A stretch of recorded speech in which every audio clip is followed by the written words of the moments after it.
So hello guys, कैसे हैं आप सब। उम्मीद है आप सब बहुत अच्छे होंगे। सो आप सभी का स्वागत है हमारे इस चैनल पर। तो मैं सजाद आपका स्वागत करता हूं इस वीडियो में। मैं आपको इस वीडियो में आज बताने वाला हूं गियर टर्मिनोलॉजी से रिलेटेड कुछ इंटरेस्टिंग फैक्ट्स एंड उसको बनाने का तरीका। सो आप सभी को हमारे चैनल पर कई तरीके की 3D मॉडलिंग सॉफ्टवेयर से रिलेटेड ट्यूटोरियल्स और उनके कुछ रिलेटेड वीडियोस मिलेंगी। सो आप सभी को अगर किसी भी तरीके की 3D मॉडलिंग सॉफ्टवेयर को जानना है या उसको सीखना है तो आप हमारे इस चैनल को सब्सक्राइब कीजिए और वीडियो वॉच कीजिए। सो बेसिकली गियर्स होते क्या हैं, तो चलिए शुरू करते हैं। गियर्स के बारे में कुछ इंपॉर्टेंट बातें जान लेते हैं। सो गियर होता क्या है। नॉर्मली गियर वह ऊर्जा होता है किसी भी व्हीकल का जो इंजन के पावर से उसको आगे या पीछे मूव कराने में मदद करता है। इसको नॉर्मली भाषा में हम कह सकते हैं कि a machinery in a vehicle that's turns the engine power into a moving like backward and forward. So एक ऐसा पुर्जा किसी भी मशीन के अंदर जो इंजन की पावर से उसको आगे या पीछे चलाने में मदद करता है, गियर कहलाता है। सो बेसिकली मशीन्स के अंदर हम चार तरह के गियर्स का इस्तेमाल करते हैं जो नॉर्मली हम देखते हैं। सो उसमें से एक बहुत कॉमनली गियर जिसको हम स्पर गियर भी कहते हैं, उसको बनाने का तरीका सीखेंगे। सो स्पर गियर, सो आप सब देख पा रहे होंगे मेरे हाथ में एक स्पर गियर है। सो इस गियर को हम स्पर गियर बोलते हैं। सो इसकी बेसिकली डेफिनेशन क्या होती है, एक ऐसा कह सकते हैं हिंदी में कि एक ऐसा चक्का या एक ऐसा व्हील जिसके टीथ की जो डायरेक्शन होती है उस व्हील के एक्सिस के पैरेलल होती है, यानी कि समानांतर। सो आप देखेंगे कि इस हिस्से की जो एक्सिस होगी वो व्हील के इस टीथ के पैरेलल होगी, यानी कि समानांतर होगी। सो इस गियर को हम कहते हैं स्पर गियर। सो बेसिकली इस स्पर गियर को बनाने के लिए कई प्रकार के फार्मूलाज और कई प्रकार के यूनिट्स का इस्तेमाल किया जाता है जो गियर टर्मिनोलॉजी में आते हैं। सो बेसिकली मैं आपका ज़्यादा टाइम नहीं लूँगा। सो कॉन्फ्रेंस बता देता हूँ कि इसके अंदर कौन कौन सी चीज़ों का इस्तेमाल होता है। बेसिकली स्पर गियर को डिज़ाइन करने के लिए डिडेंडम डाया, सर्कुलर पिच और प्रेशर एंगल का इस्तेमाल किया जाता है। सो इसको डिज़ाइन करने के लिए सबसे पहले हमें कुछ चीज़ों की नॉलेज होनी चाहिए, जैसे कि नंबर ऑफ़ टीथ हुआ, मॉड्यूल हुआ। तो बेसिकली सॉलिडवर्क्स में आप सभी को ये चीज़ें मिल जाएंगी, लेकिन बेसिकली लोग इसे समझ नहीं पाते हैं। तो चलिए कुछ कैलकुलेशन के साथ इस गियर को बनाने की कोशिश करते हैं। तो आइए चलते हैं अपनी सॉलिडवर्क्स स्क्रीन पर।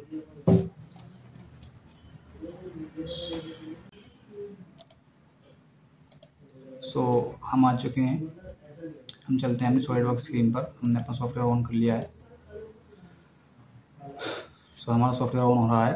तब तक हम कुछ और चीज़ें जैसे कि हम डिसाइड कर लेते हैं कि हमारे गियर जो हम बनाने वाले हैं उसमें नंबर ऑफ़ टीथ क्या होगा एंड ऑल्सो उसका मॉड्यूल क्या होगा। तो बेसिकली आज हम जो गियर डिज़ाइन करने वाले हैं उस गियर में नंबर ऑफ़ टीथ हम रखेंगे 20 और pressure angle always standard pressure angle जो होता है गियर के लिए वो 20 ही होता है। सो प्रेशर एंगल 20 होगा और सर्कुलर पिच अपने अकॉर्डिंग रख सकते हैं। सो इन सभी कैलकुलेशन को करने के लिए आप एक ऐप का इस्तेमाल कर सकते हैं जिसको स्पर गियर ऐप भी कहते हैं, कैलकुलेटर ऐप होता है। सो उसका लिंक आपको डिस्क्रिप्शन में मिल जाएगा, आप वहाँ जा कर के चेक कर सकते हैं। सो आइए शुरू करते हैं। हम आ चुके हैं अपनी सॉलिडवर्क्स स्क्रीन पर।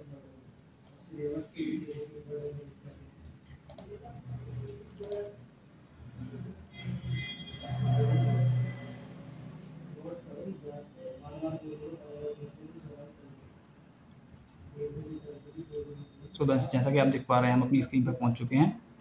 अब स्क्रीन पर जाकर के सबसे पहले आपको करना क्या है कि आपको नॉर्मली एक प्लान रेडी कर लेना है जिस पर आपको इस पर गियर बनाना है, ठीक। सो मैंने अपना प्लान रेडी कर लिया और उससे पहले मैं कुछ कैलकुलेशंस कर लेता हूँ, ठीक।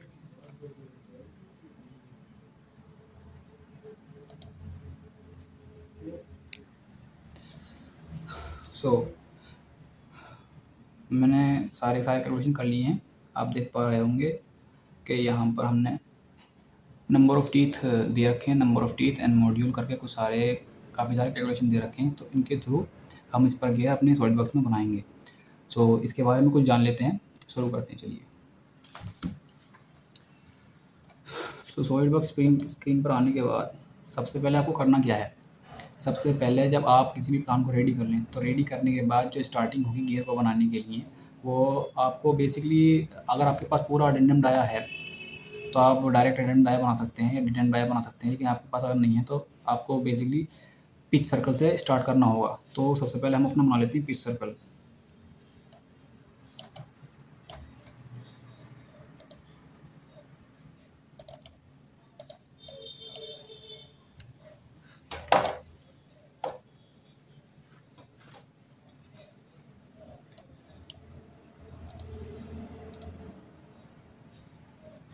सो दिए गए कैलकुलेशन में से हम अपना पिच सर्कल का जो डायमीटर है वो इसमें पुट कर देते हैं।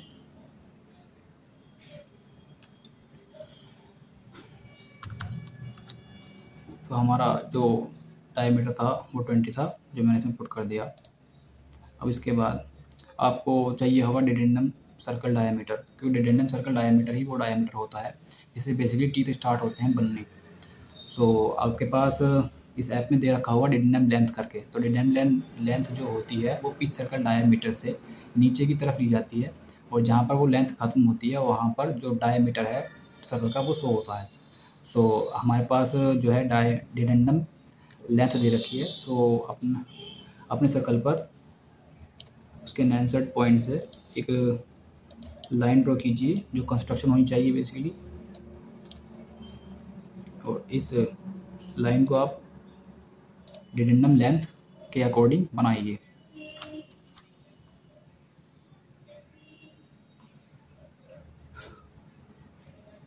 सो इसके अंदर डिडेंडम लेंथ हमें 1.25 दे रखी है।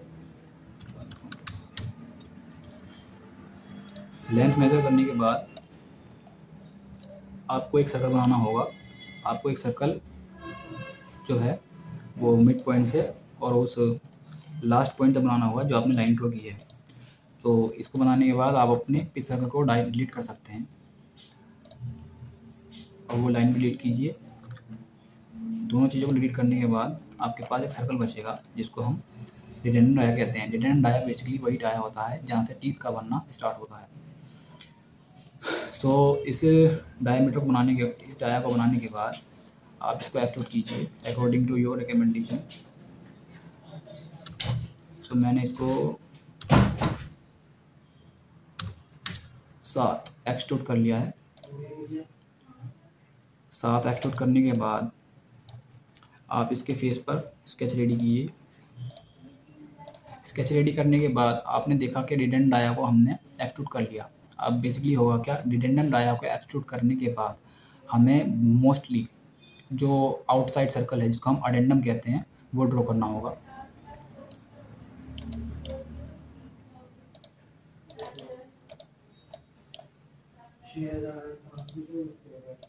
ऐप में दे रखी इन्फॉर्मेशन के थ्रू आपको वो वैल्यू पुट करनी होगी जो आपके ऐप में दे रखी है अडेंडम डायामीटर की। सो अडेंडम डाया 22 दे रखा है, तो मैंने वो 22 डाया पुट कर दिया और हमारे पास आ चुका है अडेंडम डाया। अडेंडम डाया बेसिकली आउटसाइड, मैं आपको दिखा देता हूँ। जैसा कि आप देख पा रहे होंगे टीथ का आउटेस्ट पॉइंट, सेंटर टू आउटेस्ट पॉइंट, जो ये बाहर वाला सर्कल है इसको हम अडेंडम बोलते हैं, और जहाँ से टीथ बनना स्टार्ट हुआ है उसको हम अडेंडम बोलते हैं।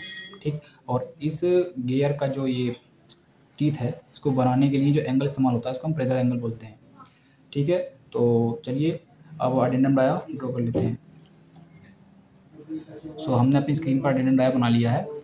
अडेंडम डाया बनाने के बाद जो प्रेशर एंगल है उसको हम एक लाइन के थ्रू बेस सर्कल तक पहुँचाएंगे। तो उससे पहले हमें बेस सर्कल ड्रॉ करना पड़ेगा। बेस सर्कल बेसिकली वो सर्कल होता है जिससे कोई भी आर्क, या कह सकते हैं कि टीथ का जो स्ट्रक्चर है वो डिज़ाइन किया जाता है या आर्क दी जाती है।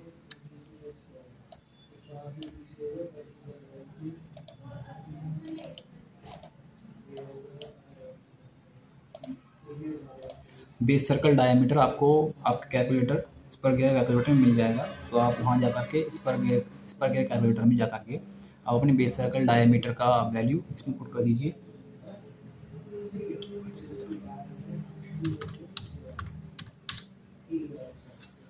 तो आप देख पा रहे होंगे कि बेस सर्कल हमने रेडी कर लिया है। अब आपको करना ये है कि एक लाइन जो कंस्ट्रक्शन होनी चाहिए सेंटर से बेस सर्कल तक ले जाइए, फिर एक अलाइन लाइन बनाइए जो कि किसी भी पॉइंट पर हो बेस सर्कल के, वो भी कंस्ट्रक्शन होनी चाहिए। कंस्ट्रक्शन करने के बाद आपको उन दोनों लाइनों के बीच का जो एंगल है वो प्रेशर एंगल, बेसिकली जो स्टैंडर्ड रखा जाता है वो 20 डिग्रीज होता है, आप वो पुट कर दीजिए। 20 डिग्री पुट करने के बाद आपको करना ये होगा कि आपको एक लाइन ड्रॉ करनी होगी उन दोनों पॉइंट्स के बीच जहाँ पर आपके दोनों लाइन बेस सर्कल से टच होती हैं।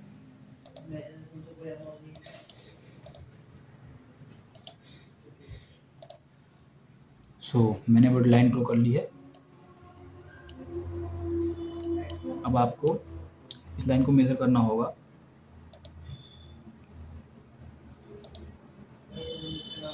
जो वैल्यू आपको मिलेगी, जैसे कि अब स्क्रीन पे दिख रहा है 3.26 करके एक वैल्यू आई है, वो लेंथ है उन दोनों पॉइंट्स के बीच की।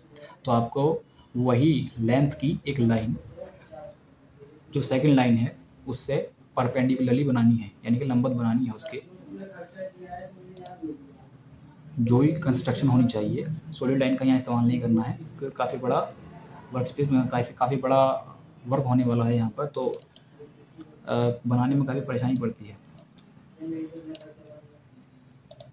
जो आपने लाइन ड्रॉ की है परपेंडिकुलरली, उसका एंगल आपको सेट कर देना है 90 एंगल सेट करने के बाद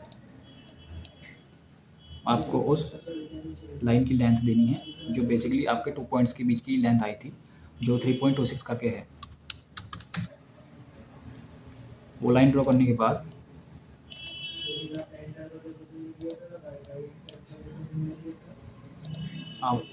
आपको एक और लाइन ड्रॉ करनी है बेस सर्कल तक जो कंस्ट्रक्शन होनी चाहिए। उसके बाद एक लाइन और परपेंडिकुलरली उसी पॉइंट से आगे की तरफ ले जानी है।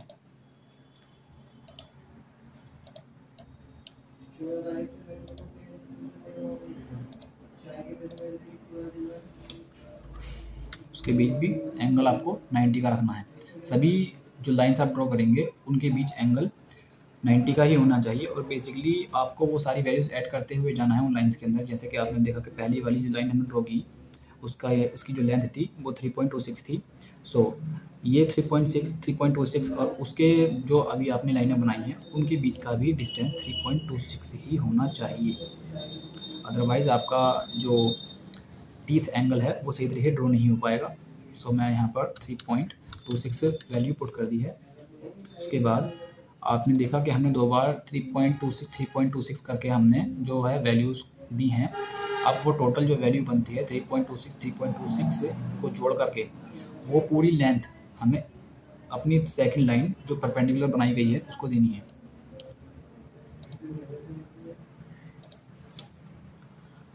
कैलकुलेटर के थ्रू आप कैलकुलेट कर सकते हैं कि 3.26 और 3.26 कितना होता है।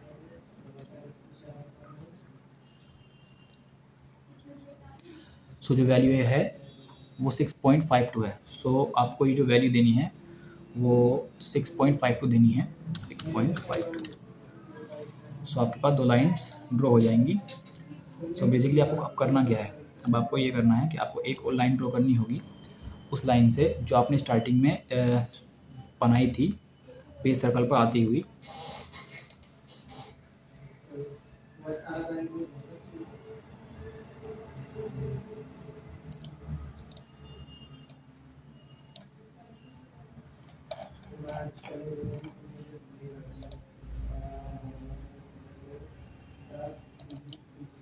जैसा कि आप देख पा रहे हैं हमने एक लाइन ड्रॉ कर ली है और उसके बीच का जो डिस्टेंस है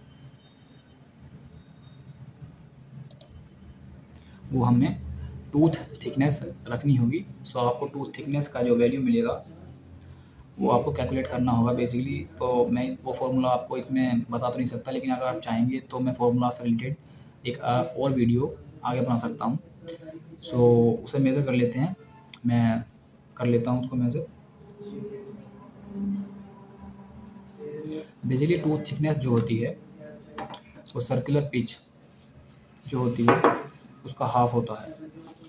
अब सर्कुलर पिच जो होती है वो मैं आपको बता नहीं सकता क्योंकि बहुत गहराई में चले जाएंगे हम। जो सर्कुलर पिच आई हुई है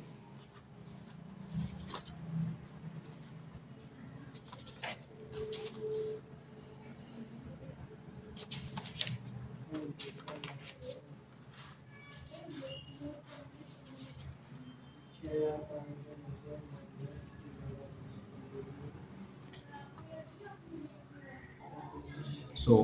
जो टूथ थिकनेस है वो वैल्यू के अनुसार 1.57 होगी। सो अब हमें अपने जो सर्कल दे रखा है, जो या हमने जो अभी तक काम किया है उसमें हमें अपना टूथ थिकनेस देना होगा। सो बेसिकली टूथ थिकनेस मैंने अभी आपको बताया कि जो सर्कुलर पिच होती है उसका हाफ होता है। सो सर्कुलर पिच के हाफ से हम पता लगाएंगे कि उसका टूथ थिकनेस कितना होगा। तो टूथ थिकनेस वैल्यू को हम एक लाइन ड्रॉ करेंगे जो कि बनी हुई होगी सेंटर से बेस सर्कल पर आती हुई, और उन दोनों पॉइंट्स के बीच हमें अपना जो टूथ थिकनेस की वैल्यू पुट कर देनी है। सो अभी लगा देते हैं अपनी वैल्यू को।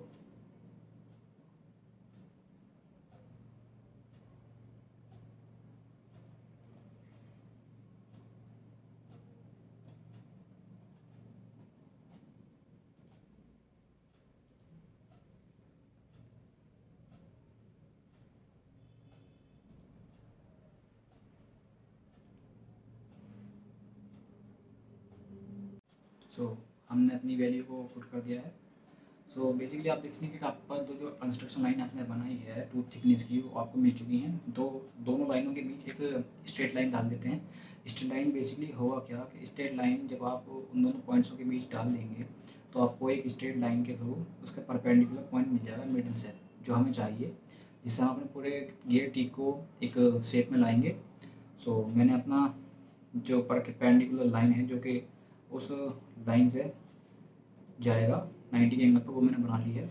और आपको यहाँ बेसिकली दिख रहे होंगे 3 points, first, second and third, जो कि बेसिकली एक बेस सर्कल से जाएगा, दूसरा जो आपने लाइन बनाई थी उससे, और तीसरा जो आउटर मोस्ट लाइन होगी अडेंडम के बाद उस तक जाएगा। सो एस प्लाइन का इस्तेमाल करते हुए हम इन दोनों पॉइंट्स को एक क्रम में लाएंगे, या कहते हैं कि इन तीनों पॉइंट्स पर उस लाइन को मिलाएंगे और टीथ का आर्क ड्रॉ करेंगे। तब आप बेसिकली देखेंगे कि आपका टीथ का जो आर्क है वो ड्रॉ हो गया है। नीचे की तरफ लाने के लिए आप करेंगे जो आपका दे रखा है टीथ, उसको एक्सटेंड कर देना है। जब आप एक्सटेंड कर देंगे तो जो एक्स्ट्रा लाइंस बची हुई हैं आपके प्रोजेक्ट में, आपको दिख रहा होगा काफ़ी सारी एक्स्ट्रा लाइंस में बची हुई हैं, उन सभी को आपको ट्रिम कर देना है ताकि टीथ ड्रॉ करने में कोई परेशानी ना आए। ठीक, तो मैं अपनी एक्स्ट्रा लाइंस को कर देता हूँ ट्रिम।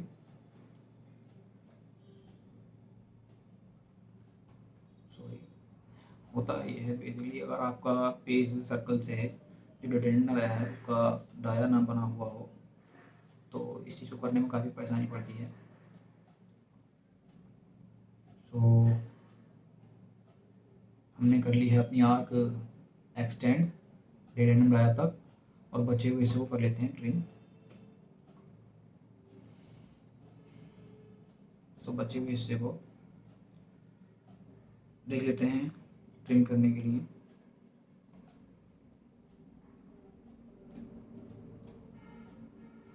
सो बेसिकली ट्रिम करने के बाद हम मिरर कमांड का इस्तेमाल करेंगे आर्क को दूसरी साइड लगाने के लिए।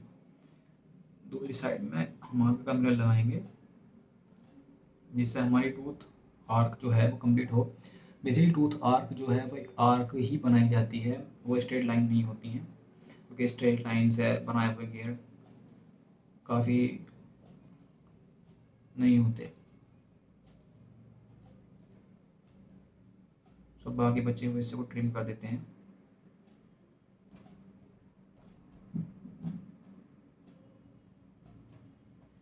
बाकी बचे हुए हिस्से को ट्रिम करने के बाद आप अपने टूथ के जो आपका टूथ बेस है, जो आपके गियर टीथ का जो बेस बना हुआ है, उसको आप नीचे से ट्रिम कर देंगे। और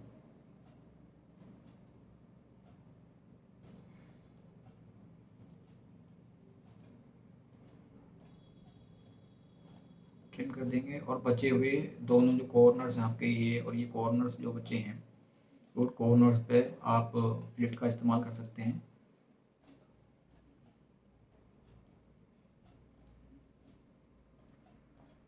तो यहाँ पर मैंने फ्लिट लगा दी है, और बेसिकली जो आपकी फ्लिट लगी हुई हो वो उसकी जो अप्रोक्सीमेट वैल्यू हो 1 हो, वो 1 से ज़्यादा ना हो। मैंने 0.5 फ्लूइड का इस्तेमाल कर लिया है।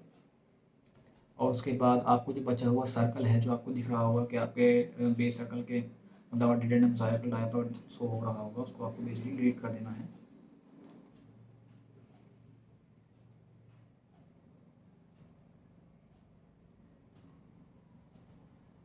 सो डिलीट करने के बाद आपको एक और सर्कल डिडेंडम डाया के ऊपर ही बनाना होगा। और इस बार आपको बाहर का जो एरिया है सर्कल का, जो आपको अपनी स्क्रीन पर चमक रहा होगा, उसको ट्रिम कर देना है, ताकि आपको फ्लिट के साथ आपका टीथ शो हो सके। और बाकी हिस्से को भी ट्रिम कर देंगे। तो आप देख पा रहे होंगे कि हमारे बाकी स्क्रीन पर एक परफेक्ट टीथ जो है वो बनकर तैयार हो गया है। और इसको एक्सट्रूड करने से पहले ये कंफर्म कर लेना चाहिए कि इसमें कोई सॉलिड लाइन तो नहीं है। सो ठीक है, हम कर लेते हैं अपने टूथ को एक्सट्रूड।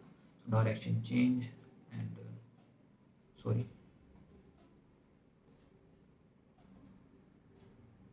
डायरेक्शन चेंज कर लेते हैं और वैल्यू वही पुट करेंगे जो आपने बेसिकली अपना डेडेंडम सर्कल को एक्सट्रूड करने के लिए किया था।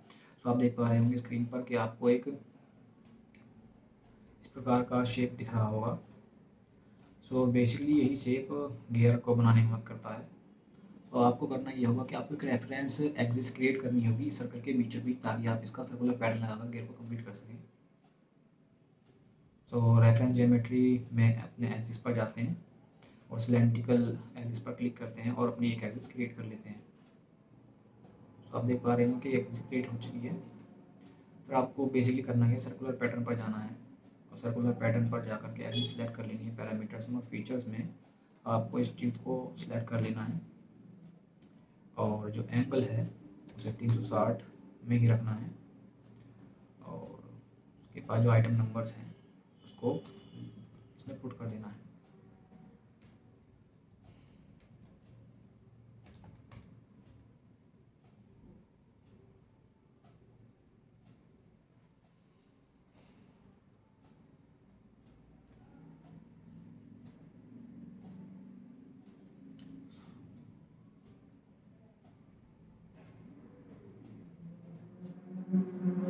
सो आप देख पा रहे होंगे स्क्रीन पर कि आपका गियर जो है वो बनकर तैयार हो गया है। तो उसको थोड़ी और फिनिश दे देते हैं ताकि ये दिखने में अच्छा लगे।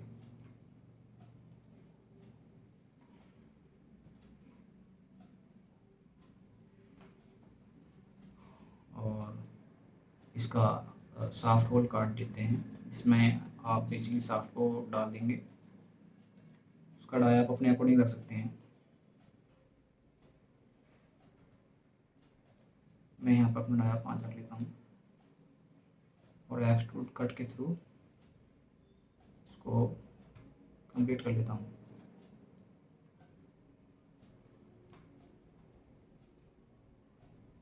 तो आप यहाँ देख पा रहे होंगे कि आपका गियर लगभग कंप्लीट हो चुका है। गियर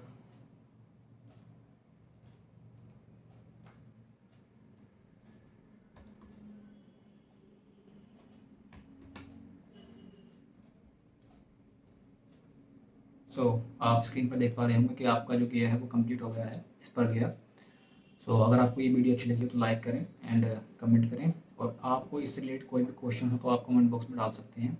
तो अगर आपको इसके अटेंडेंट आया या डिटेंडेंट आया किसी भी तरीके की किसी भी वैल्यू को समझने में परेशानी आ रही हो तो आप कमेंट कर सकते हैं। मैं उससे रिलेटेड वीडियो आगे बना दूँगा कि ये सारी चीज़ें कैसे काम करती हैं। अगर आपको किसी भी तरीके के सॉफ्टवेयर 3D मॉडलिंग सॉफ्टवेयर को जानना हो या उसके बारे में सीखना हो तो आप हमारा चैनल विजिट कर सकते हैं। इसी के साथ मैं सजाद आपसे अलविदा चाहूँगा। धन्यवाद।